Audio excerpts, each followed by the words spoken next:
નમસ્કાર મિત્રો, હું આપનો લોક સાહિત્યકાર નરેન્દ્રસિંહ વાઘેલા મારી યુટ્યુબ ચેનલ લોક સાહિત્ય ગુજરાતમાં આપ સૌનું હાર્દિક સ્વાગત કરું છું.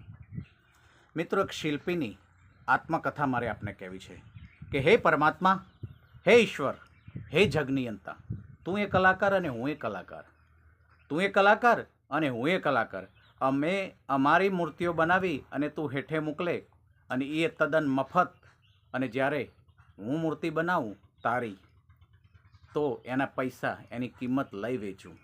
હું મૂર્તિ બનાવું તો એના પૈસા એની કિંમત લઈ વેચું. ત્યારે તું મફતમાં પ્રાણપુરી હાલતી ચાલતી મૂર્તિઓ મોકલે.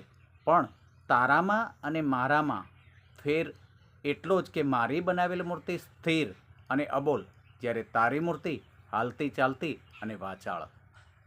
પણ હે પ્રભુ, મને એ નથી સમજાતું કે તારી બનાવેલી મૂર્તિ અપશબ્દો બોલે, એકબીજા હારે લડે, જ્યારે મારી બનાવેલી મૂર્તિ સ્થિત પ્રજ્ઞ, છતાંય એની સામે લોકો શીશ નમાવે.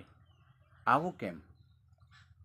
મને એક સદવિચાર આવ્યો છે પ્રભુ, કે આ જગતમાં મફત મળતી વસ્તુની કોઈ કિંમત જ નથી. આ જગતમાં મફત મળતી વસ્તુની કોઈ કિંમત જ નથી પ્રભુ. તું યાદ કર પ્રભુ કે તે અમને ઓરિજિનલ અંગો મફત આપ્યા છે.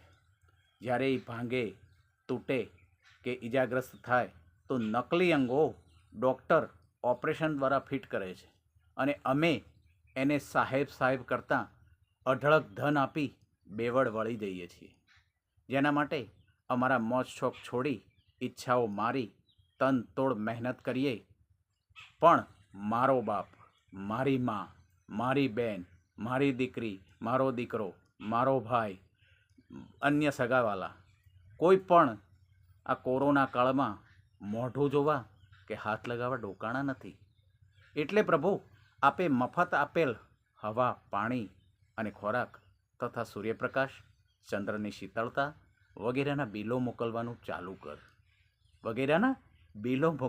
ચાલુ કર પ્રભુ. આ લોકો એસી, પંખા, લાઇટ, ગેસના બિલો ભરવા ટેવાયેલા છે, તોય બિલ ભરતા હવા નીકળી જાય છે. તો પ્રભુ, તારા બિલો જોઈ આ જગતના પાપણના પડદા કે અંતરના કબાટ ઉઘડે છે કે નહીં, એ મારે જોવું છે પ્રભુ, એ મારે જોવું છે. જય રઘુનાથજી, જય રામુની બાપુશ્રી, જય માતાજી મિત્રો.